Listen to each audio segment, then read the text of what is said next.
Berhenti Rasulullah mengembala kambing, dibantunya lah pamannya berdagang. Ada kios Abu Thalib itu Pak. Disitulah mulai Rasulullah mengasah kemampuannya di dalam berdagang. Setelah berdagang itu ada pula sistem jemput bola ke pasar Ukas, Ubasyah. Itu Rasulullah keliling.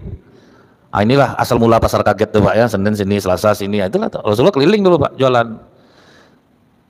Disitulah Rasulullah makin banyak diketahui orang. Yang pertama kejujuran, masalah barang yang bagus dibilang bagus, kualitas disesuaikan dengan harga, dan Rasulullah paham betul dengan barang yang dia bawa. Jadi orang tidak ada merasa ditipu. Kalau kita dagang Pak, mengharap keuntungan, mungkin kita bisa untung tapi berkah enggak. Tapi kalau dagang mencari keberkahan, untung pun sedikit tapi cukup. Kenapa banyak pasar yang terbakar sekarang? Kan kata Rasulullah Pak, iblis itu menegakkan benderanya di pasar gitu. Banyak pasar-pasar terbakar karena orang-orang di pasar ini sholatnya udah rajin, cuman ngolah orang tuh masih rajin juga Pak. Berapa harga ini Bang? Ah, ini ke abang aja nih Bang. Ah, kalau orang lain enggak segini ya gue jual, janganlah sampai abang cerita. Kan macam baik betul tuh Pak. Aku enggak mungkin nipu abang, aku udah haji. Ah, bawa lah itu tuh Pak, aku udah haji. Entahlah Pak, ngeri Pak. Makanya Allah tuh marah, belum pasar ini lama lagi dibakar, belum bakar. Allah tuh udah negur, baik-baik aja lah kalian jualan tuh. Tengok mall jarang terbakar Pak, karena mall jelas-jelas harganya, ada labelnya diskon sekian, mau beli enggak sudah. Tapi kalau kita diolah macam pahlawan tuh Pak, berapa harga mau kena nih Kak? 3,5 aja, enggak bisa 200 Kak deh. Kalau 200 udah 5 orang ngambil dari tadi ya kan, ini padahal enggak ada orang masuk toko tuh Pak. Kalau bisa 250 saya ambil satu nih, minta maaf belum dapat lagi, itu masih modalnya baru tuh pergi kakak tambahlah 5.000 ya Kak. Macam rugi betul Pak. Ibu ini udah bangga beli 255.000, jalan dia 700 meter, nampak telekung yang sama, ditanya berapa telekung nih? 110, apa enggak sakit itu, maka dikutuk-kutuk orang aja jadinya. Jadi inilah Pak, berdagang itu kalau jujur aja keberkahan dapat, enggak banyak cerita kita, paham kita dengan barang.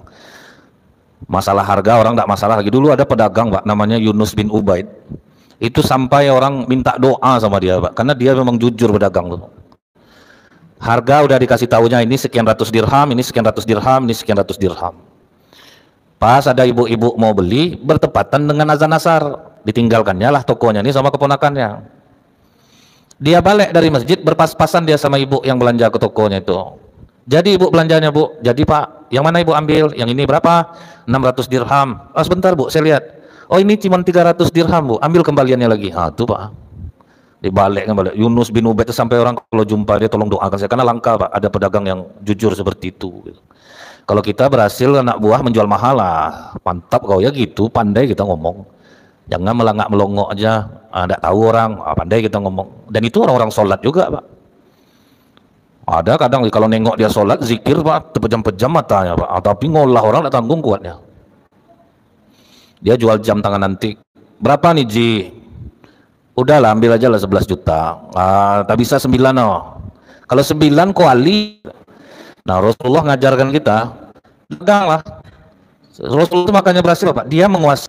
Yang kedua, beliau menjual barang yang berkualitas, jadi tidak yang main kaleng-kaleng nih Pak. Dan ternyata orang Indonesia nih, dia tidak peduli harga mahal, kalau jelas barangnya tidak ada masalah sama dia. Itu kan nggak soleh, bukan main lagi, berapa fee ini. Jadi kalau ada Pak panitia kurban belanja sapinya di satu tempat aja tidak mau pindah-pindah, berarti ada fee-nya itu Pak. Kalau nggak kasih saya alasan, kenapa nggak pindah? Kita bukan apa-apa Pak, jadi kecil sapi itu kadang jadinya. Kalau kayak gitu akhirnya kita pejam mata, salah-salah sedikit, dia tuh nggak mau lah, rugi dia. Tapi apa nggak boleh kita ambil untung? Ya kalau memang segitu ya dikurangi lah daftar kurbannya gitu. Ya, cuman kadang-kadang kita benarkan yang seperti itu. Nanti kan beli talinya Ustadz, beli apa? Bagus jujur kumpulkan orang kurban. Sapi kita harga sekian Bu, terus tambah tali, tambah untuk makan panitia sekian. Nanti di luar kurban nih, ini tambahan, mau orang Pak. Daripada diinkludkan akhirnya fee yang diperbanyak jadinya Pak kan. Jadi memang jujur itu mahal Pak, termasuk kita yang udah rajin sholatnya, termasuk macam kami ini Pak, nggak bisa juga dipercaya soal duit ini Pak. Untung aja belum pernah terkasus masalah itu lagi. Duit ini kalau sedikit haram Pak, kalau banyak harum deh Pak, payah penghilangannya itu, susah Bu.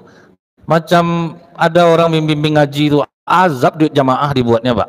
Tolong kumpulkan duit jagatas ibu-ibu, kapan lah ada duit jagatas tuh Pak, kan tanggung jawab dia sebagai pembimbing. Diminta juga, jahat Pak. Tidak peduli dia di mana aja orang berani makan. Nah Rasulullah itu barang kualitas bagus, kemudian senyum, ramah, Kalau orang jujur jualan tuh Pak, tidak banyak cerita dia Pak. Dia jelas barang ini. Sudah itu Rasulullah tidak mengandalkan kejujuran saja dalam berdagang, tapi berdaganglah sambil bersedekah, suka melebihkan orang. Ini kita nimbang gula betul-betul sekilo saking jujurnya Pak. Muak lah orang nengoknya, disalinnya juga, tinggal 3 butir pun dimasukkan juga gula tuh. Itu tidak mau orang, biarlah berlebih, yang tidak boleh itu terkurang. Waktu Rasulullah berdagang itu Pak, nah mulailah dia mengambil barang Ummul Mukminin Khadijah untuk dijual. Sudah itu Rasulullah tidak banyak-banyak cerita, ini nyonya penjualan, ini laba, tidak ada mau matah-matah, itu tidak ada Pak. Mau ngambil keuntungan agak sedikit, tidak mau Rasulullah. Makanya Ummul Mukminin Khadijah itu suka melebihkan uang dan makanan untuk Rasulullah waktu masih menjadi bawahannya. Karena Rasulullah memang terbukti jujur, dan jujurnya itu mengalir kepada kawan yang sama-sama dia berdagang tuh Pak. Jadi memang intinya jujur itu pedih Pak, tapi menenangkan jiwa. Bohong bisa menyelamatkan kita, tapi kita tidak akan pernah tenangnya dia. Itu berlaku untuk apa saja. Kadang ada suami ini nama cewek itu digantinya di handphonenya Kapolres Pak. Kan tidak tenang jiwa Pak. Bangkit Kapolres lari langsung keluar. Kan tidak tenang jiwa Pak. Pokok apa saja kebohongan yang kita buat tidak akan ada menenangkan jiwa itu. Tapi coba tidak ada kebohongan, jujur aja, nyaman kita Pak. Di mana aja nyaman kita dibuat. Nah, setelah Rasulullah 7 tahun pengalaman dagang Pak, 6 tahun atau 7 tahun ada pengalaman dagang. Jadi semua itu dimulai dari bawah gitu Pak. Dagang dari bawah, pengalaman sampai 6 atau 7 tahun.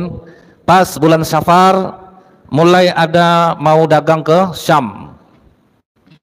Nah di situ Rasulullah nganggur Pak. Ditanya oleh pamannya, ngapa kau tidak ikut dagang Muhammad? Tidak ada barang-orang yang bisa kita bawa Paman, karena kalau untuk dagang keluar ini mereka rata-rata berangkat keluarganya sendiri. Yang kedua, orang-orang yang sudah pengalaman berdagang di luar. Jadi aku untuk sementara biar aja lah dulu, santai aja dulu Paman. Kata pamannya, pergilah kau ke rumah Khadijah, kau kan pernah bawa barang-barang dia, mana tahu kau dipilihnya untuk bawa dagangannya. Tidak usahlah Paman, kalau memang aku yang ditunjuk Khadijah, mudah-mudahan dikirimnya utusan kemari untuk menjemput aku. Tidak ada sejarah macam itu Muhammad. Di mana-mana kita yang pergi nanya kerja itu sempat berdebat tuh Pak. Kita yang nanya, tidak kerja itu datang. Tapi kata Rasulullah, tidaklah Paman, kalau memang rezeki aku, Khadijah pasti mengirimkan utusan kemari. Ternyata betul Pak. Besoknya datang utusan Khadijah, Paman Muhammadnya ada di dalam. Apa? Nyonya menawarkan kalau misalnya Muhammad yang membawa dagangannya ke Syam. Biasanya kan kalau orang digaji 2 ekor onta, kalau Muhammad mau digaji 5 ekor onta, ditambah dengan pelayan selama di perjalanan, makannya udah ditanggung semuanya. Di situ takjub Abu Thalib, betul juga keponakan aku nih ya. Apa sebabnya Bu? Jadi orang jujur itu wa yarzuqhu min haitsu la yahtasib. Rezekinya itu Allah yang ngantar Pak. Kalau kita jujur, rezeki pasti. Misal kami ustadz-ustadz nih Bu, tidak ada menentukan jumlah nominal Pak ketika kita ceramah. Itu banyak orang pengen ngundang kita. Tapi kalau udah pakai nominal ya Pak, dapat. Tapi jiwa kita pun tidak juga tenang. Tapi apakah tidak boleh pakai nominal tuh? Kadang ada juga masanya Pak, pakai nominal tuh. Kalau tidak numbuk kita Pak. Kalau tidak pemenung kita di jalan dibuatnya Pak. Sepanjang jalan tuh di klakson orang tidak dengar lagi, udah tekor. Ada juga. Kita tidak usah dipikirkan itu, pokoknya berapa aja lah tuh kadang jemaah yang tidak ngerti Pak, betul-betul berapa aja lah Pak. Dia cerita lah orang tuh luar biasa ikhlas Ustaz tuh, padahal awak di jalan pulang tuh tidak berbunyi lagi di mobil tuh Pak, diam aja, di klakson orang udah tidak dengar lagi. Jadi memang ada masa itu, kan ikhlas itu bukan nol, itu maksudnya Pak. Jadi kalau kita jujur baik, kerja yang menghampiri kita. Tapi kalau kita tidak jujur susah Pak. Ini saya ingat ada orang rajin sholat jamaah, alasannya benar. Gojek itu kan ada bisa membayar cash duluan Pak, nanti kalau udah dibayar konsumen dimasukkan lagi uangnya. Jadi dia waktu itu dalam keadaan sulit, udah ditanggung Gojek, kemudian konsumen udah bayar, enggak di setornya. Ya kayak mana lagi keadaan saya macam ini ya, pokoknya itulah alasan, kalau enggak saya pakai gimana saya mau makan. Inilah yang bahaya nih, akhirnya akunnya itu jadi lemah, kan payah rezekinya jadinya Pak. Akhirnya tutup akunnya dia, putus mitra jadinya. Nah ini orang-orang sholat itu memang kejujuran ini memang mahal Pak, payah. Yang tidak jujur Kita jumpa kadang pas saya ceramah di lembaga pemasyarakatan setiap Sabtu. Kadang iba juga hati kita dulu, dibukakan orang pintu, dikawal orang kemana-mana, sampai di lembaga duduk di lantai sendiri. Tapi saya lihat jauh lebih tenang mereka, Pak. Karena tidak ada lagi yang harus mereka risau kan. Betul-betul ibadah aja lagi di dalam. Nah, itulah tertipu dengan duniawi dulu sehingga kita berbuat hal yang tidak baik sampai dalam menyesal katanya dia. Nah itu Pak ya, jujur rezeki yang datang. Berangkatlah Rasulullah Shallallahu Alaihi Wasallam ke Syam sama Maisarah Pak. Tapi ingat Maisarah ini laki-laki Pak, bukan perempuan. Nama bangsa masing-masing bangsa itu kan namanya kadang-kadang nama bagi kita itu nama perempuan, tapi sebetulnya itu laki-laki. Berangkatlah sama Maisarah ini Pak. Pulang dari Syam itu Rasulullah juga bawa dagangan yang dari Syam yang tidak ada di Mekah. Pas sampai di Mekah itulah Maisarah ini cerita ke Khadijah, memang beda Muhammad ini nyonya. Beda maksud kau apa? Orangnya bersih. Nah itu Pak, Rasulullah itu bersih Pak. Jadi jangan dikira makin taat kita ibadah makin kusut bentuk kita, tuh hati-hati Pak. Rosi. Jadi kalau kata sahabat, duduk Rasulullah itu di satu tempat itu 3 hari wangi itu tidak hilang lah, begitulah wanginya Rasulullah. Dipegangnya rambut anak kecil itu Pak, wangi. Rasulullah itu suka wangi Pak, bersih. Sampai kata Rasulullah, jadilah kalian seperti tahi lalat di tengah-tengah pipi. Di antara pergaulan orang banyak, tahi lalat di tengah-tengah pipi itu kan manis Pak, asal jangan sebesar tinju aja lah. Kalau masih kecil kan manis Pak. Bersih, tidak mau beli sendal bagus. Ada sahabat yang lain dikasihnya duit 4.000 dirham. Kau kalau tidak berduit nih duit, nah belilah baju. Tersinggung dia Pak. Aku lah kok gitu-gitu kan, aku bukan tidak berduit, aku memang suka seperti ini. Aku adukan kau kepada Rasulullah, ngadu di Rasulullah. Disangkanya aku mungkin tidak berduit ya Rasulullah. Aku bisa aja beli, aku yang tidak mau. Kata Rasulullah, celaka engkau. Engkau dikasih nikmat oleh Allah, kenapa tidak kau perlihatkan? Ah, jadi bapak kalau berduit Pak, tidak mau beli baju bagus, marah Allah Pak. Mulai kita berduit beli jubah misalnya harga mahal, tidak ada masalah Pak. Ada sahabat saking pegayanya dia Pak, takut dia, ya Rasulullah. Aku nih kan kau tahu, aku nih pegaya ya Rasulullah. Aku suka beli baju tuh yang bagus, mahal. Kuda aku yang bagus, sepatu aku yang bagus. Sombong enggak aku nih ya Rasulullah? Kata Rasulullah, tidak. Allah itu maha indah, Allah menyukai keindahan. Yang sombong itu adalah mengingkari kebenaran, menganggap rendah orang lain. Itu yang tidak boleh Pak. Bapak pakai jubah mahal, tuh ditanya orang, bagus jubah bang, berapa bang beli nih? Nggak usah gue tanya lagi, pingsan kau nanti dengan harganya. Itu yang tidak boleh Pak. Itu sombong kita namanya. Jadi tidak ada masalah Pak, dikasih Allah rezeki, perlihatkan nikmat itu, bukan dipamerkan Pak ya. Jadi Allah tuh ngasih, senang dikasih nikmat kita tampakkan, rumah bagus, kendaraan bagus, tak ada masalah Pak. Jadi jangan dikira, oh kalau kita makin rajin sholat, nanti makin susah. Bapak Ibu tahu enggak harga pedang Rasulullah berapa? Kalau dirupiahkan 2 miliar Pak, pedang Rasulullah yang namanya Zullujain, itu tuh 2M loh Pak. Karena dia emas, ada emasnya. Jadi jangan dikira kalau pas Rasulullah sederhana susah, ya susah. Kalau pas ada senangnya ya jubah Rasulullah jam 4.000 dirham kali 90.000, berapa harganya itu Pak? Jadi jangan sampai kita menjadi orang yang tidak bersih. Rasulullah pernah marah kepada istri Abu Dzar Al-Ghifari karena dia tidak berdandan Pak.